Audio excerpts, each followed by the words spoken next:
You've spent a lot of money on prime rib this year, and you're going to splurge and you're going to have the greatest Christmas dinner ever because we walked you through this video on how to cook the perfect prime rib.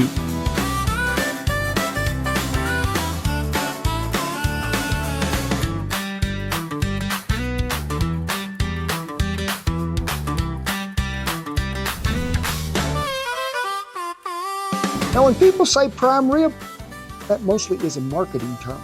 That doesn't mean from the USDA that it is prime. Prime rib simply refers to a rib roast. That is the section from ribs 6 through 12 on the steer. Usually restaurants and butchers use prime rib to describe a roasted rib section served as a holiday or steakhouse cut. So now you need to decide, are you going to splurge or are you going to save on your rib roast? There are 3 different grades that the USDA uses when they are grading meat: prime, choice, and select. Now for prime, that means more marbling, rich, buttery, tender, and pricey. Usually what you'll see in high-end restaurants. Now choice, that's the sweet spot. Great flavor and texture without the big price tag. Most home cooks will be happy right there. Now for the select, which is leaner and a little more budget friendly, you just need to cook it a little slower. You need to slice it a little thinner and serve it with gravy to keep it moist. Now let's talk about what I got here in front of me, which looked like one of the best Christmas presents I ever received in life. And that is a certified Angus beef rib roast. Now, I chose boneless because I just want to slice these off. I don't need the presentation. I have done all Shan and the Schnauzer and all the pups. They know it's going to be good. But I want you to look at the little white flecks, and Shan will get in here. That is what we call marbling, or what I call buff. Beef butter, it is. Now, when I got this, and I was so proud of them, Melissa was the butcher down there at Albertsons that day, and she said, well, let me just show you the whole loin, Kent. I said, all right, this is how many people I'm serving. Cut it right there. So she went ahead and cut it. She wrapped it with these nice little strings for me, because if it's not strung up, as it cooks, it begins to level out a little more. So you want to always keep it tight. Number one thing I can tell you when you go to pick out a prime rib, a rib roast, whatever you want to call it, is ask your butcher what they have. That is the best thing you can do. I got it home. What we did was just take kosher salt and lightly coat everywhere. Fat side everywhere, both ends. What we're doing is creating a term called reverse osmosis, because we just stuck it in the fridge right here on this little roasting rack and let it sit for 24 hours. Well, we have took it out ahead of time. We're getting ready to put all the seasoning to it. But first, it took me about nearly 3 tablespoons of butter and cut them into little bitty pegs, spears, whatever you want to call them, and froze them overnight. And they need to go in first. Now you can use a little bitty wooden spoon or a little bitty knife. Just cut you some holes in there, because we're going to give him some Botox right here. But it's made out of butter. And as that cooks, all that good buttery flavor is going to get mixed up in there with that good marbling. Just going to bring us about more juiciness and more flavor.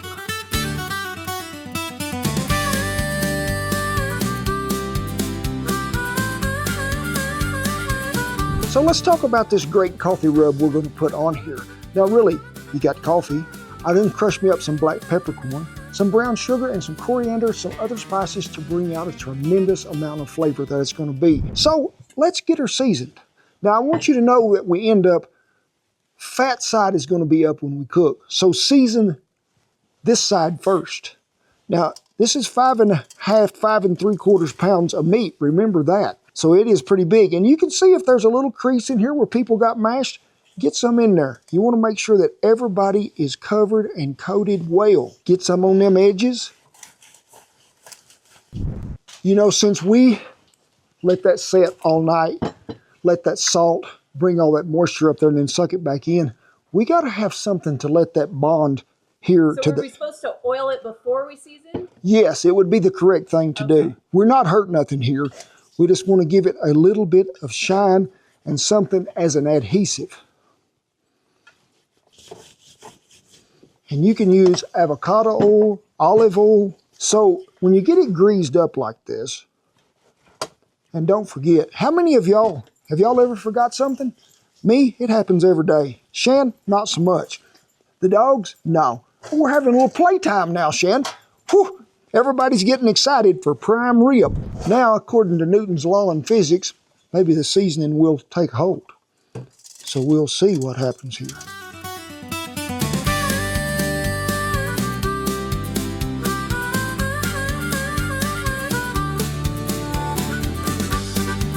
I'd like to give a big shout out to the folks at Chef's Temp for sponsoring this video, because folks, when you're going to cook something that is expensive but also a long cook, you want something that you can rely on, a probe that will tell you the truth, because we don't want it overcooked and we don't want it undercooked.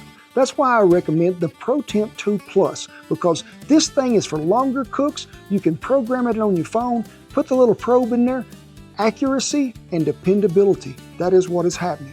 Now, y'all have seen me use these a lot, and this is the Final Touch X10. It always gives me an instant reading really fast, whether it's swiveled here or there. But it's not only just for cooking meat. We use it to check fry temp oils when we're deep frying, but we also use it for the perfect baked potato and also for checking bread. So be sure and check out their website, because they got all your holiday needs on there. And for our fans right now, they're offering 25% discount code. Be sure and check them out.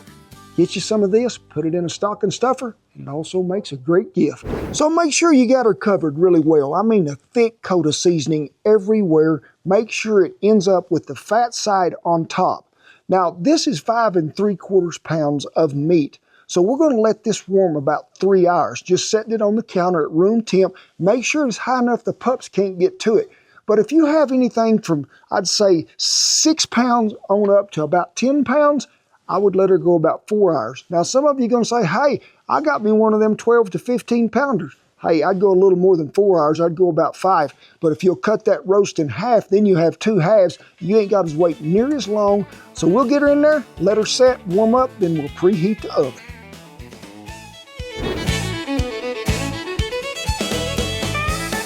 Okay, we're doing something a little different. I'm going to make the rolls, and Kent, you're gonna film. Do what? This is our 1 hour yeast roll. We've done these before, but these are our go-to holiday, really anytime, because it literally takes 1 hour. I started with some milk, some water, 2 tablespoons of butter, and then a little bit of honey. Now, you could also use sugar, but I find honey makes it taste just a little bit better. And I heated it over the stove. You want to hit 110 degrees. Now, where did we put it? This is where the Chef's Temp comes in handy, because you definitely want to hit, that's one of the tips. Make sure you hit about 110, 112 degrees.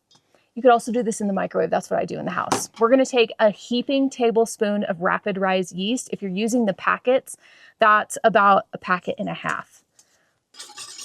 Until most of that dissolves, cover it and let it set for 5 minutes. Okay, 5 minutes. Let's look. Aha. Kent, if you want to come in here, you can see this good bubbling action. That's what we want. Okay, 3.5 cups of all-purpose flour. I'm going to add a teaspoon of salt to this. And go ahead and add your wet to the flour mixture. We've got our spoon. You don't want to whip it. We're just going to start folding this in a little bit. If it's too dry, you can add a little more milk or water if you need to. Most of that flour has been picked up. So now I'm going to flour our surface here. We've got some pine cones. Go ahead and dump this out. Now, the kneading process. This is where I used to always cheat when I was bread making. I figured, like, what's the big deal? I'll knead it a few times and it'll be good. When dealing with yeast breads, you have to knead, because that's going to break down the yeast and it's going to help it rise better. And just keep kneading. You've got to do about a 5-minute knead. If you have a KitchenAid mixer, put on your kneading hook and just let it do the work. So I'm going to take my bowl again. Just give it a little greasing. In goes our dough ball. I'm going to cover this with a damp towel. You can also use a paper towel. Put it in a warm spot and let it rise for 15 minutes. All right, 15 minutes. Now all we're doing is going to roll these into little balls. So I just pinch it off, roll them around in your hand. I did find out a trick. If you leave them like this, and put them in. They'll cook fine, but they'll be a little lumpy. And I want that good like roll effect. So what you do is you take from the top and you just pull under. If you want to come in close. You just pull it under and then you're going to tuck it on the bottom. And that just smooths out. Just kind of crimp it around. See, and then that smooths that out there. But this will become your favorite holiday winner.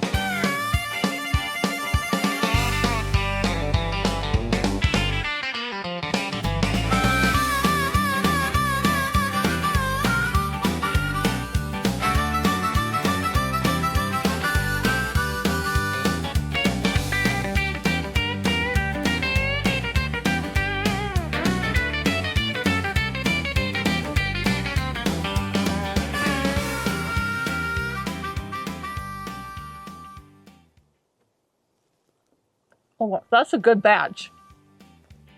Don't let them clothes fool you. She is cooking before she's ever filming.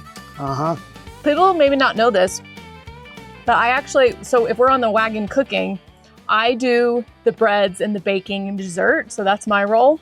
And if you guys have watched our new series on the Outdoor Channel, The Cast Iron Cowboy, you can see both Kent and I on the wagon like we do for ranch cooking, because then I don't have to film or edit. So anyway, add these to your holiday menu. Our little rib roast is sit there for 3 hours and just minding its own business. Now we're going to cook this in a casserole dish, but I don't want you to just set it right down there in the bottom because it might burn. So we got to have some bumpers. And let's see if we can line them up to where everybody's about the same height. So you just cut an onion in half? Just cut a white onion, yellow onion, whichever one you want to use, in half. Rosemary and thyme. This is what I call the bed of flavor, because all them juices are going to run down in there, and at the last we're going to baste this over there, so it is going to be some fine, fine dining. Now, if we remembered our geometry right, and everything will fit, this just sits right on top. It helps do you slice your onion to where they're the same, but it's hard to pick two that are identical twins. So we're going to preheat the oven to 475 degrees, but we need to put a probe in here. And the one I trust is the chef's temp because it always gives me an accurate reading. We're just going to insert the probe. And I'd say just put it in the thickest part of the meat. And remember, we have to go to the mark. So right about there. So we're going to slip this in that preheated 475 degree oven, and we're going to cook it for 25 minutes. What's that doing? Getting that flash sear right on top, sealing everything in. Pull it out of the oven, turn it down to 260 degrees. While it's cooling down, put you some pats of butter on there. And when it has reached 265, slip it back in there. Now, I'm not going by pounds per minute on this deal. I'm going by the probe. And it's going to go till it hits 115. Then I'm going to pull it out of there, going to let it rest till we raise that temperature after we foil it to 120 to 125. If you don't have a probe that you can put in there and program, what you need to do is set you a little timer on your watch for the first 25 minutes, okay? Then you pull it out of there, you put it back in. Now I'm guessing you're going to do, I'm not even going to say I'm going to guess, I'm going to tell you you're going to go anywhere from 8 to 10 minutes per pound, no matter the size of your roast, okay? But check that thing about every 30 minutes. And when it gets closer to the end, you may have to check it more than that. But don't stand there with the oven door over and say, hey, yeah, well, we're going to drink a beer after we check this. Go ahead and get it done and shut that door. These things will give you an accurate reading so fast that you're not going to lose much heat.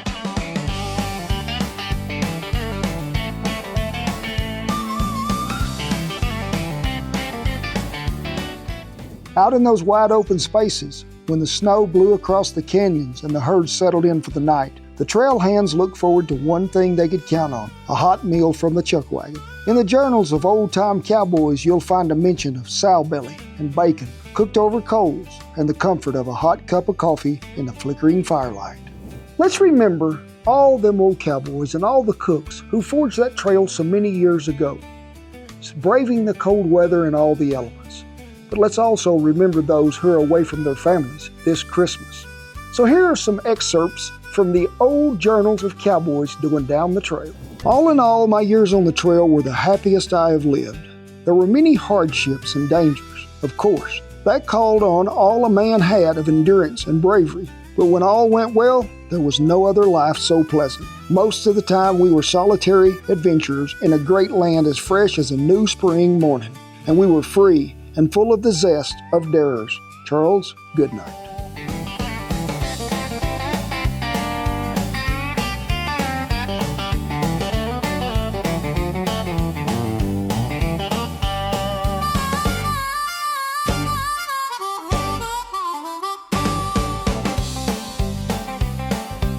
Done deal, just like I wanted. Now you remember them end cuts that are on the end? A lot of times will be dunner than what's in the middle. No, Duke, not yet, buddy. And don't forget, we will have this recipe and all the info you need in the link down there below the description. But I'm gonna tell you my number one thing that I'm so proud of right here is my wife for all this filming and hard work. You got to see her cook some biscuits today, but also this rub. This coriander coffee rub I first tried out on tri-tip and stuff, but folks, home run right here for sure. I would like to thank the folks at Chef's Temp for sponsoring this video. Be sure and use that discount code and check out all their products on their website. But hey, I'd like to tell you this. We had to film this a little early and we have invited some guests over to the house, so you may see some intruders in there dining on this fine piece of meat. But also, it is Christmas time is coming. You know, and there's a Bible verse that says, God so loved the world, he gave his only begotten Son, and whoever shall believeth in him shall not perish, but have everlasting life. Don't you reckon that's the best Christmas gift there ever was? And he also said, joy to the world. So let's be joyous, let's be happy, let's spread the holiday cheer, not just one day a year, but all the way around. And remember, invite your friends and neighbors, and be sure you lift those up in prayer who are away from their families and the armed services are working somewhere. Be sure and think about them. But it is with pride and honor that I tip my hat to all the servicemen and women and all the veterans that have kept that old flag a-flying. And I tip my hat to you, Shan, for putting up with so much. This is your Christmas present. Ain't no diamond ring. It's a big old piece of prime rib. Let's have a big old hug. Ho, ho, ho, and Merry Christmas. God bless you each and every one, and I'll see you down the what? Prime rib Christmas tree. Oh my gosh, look at that Duker, look! Dukers, I love Christmas. Woo-woos? Mage, can you, no, Duker, you have yours. Duker says, man, I do love me some prime rib. God bless you each and every one, and ho, ho, ho, and speak the reindeer, and let's go down the chimney.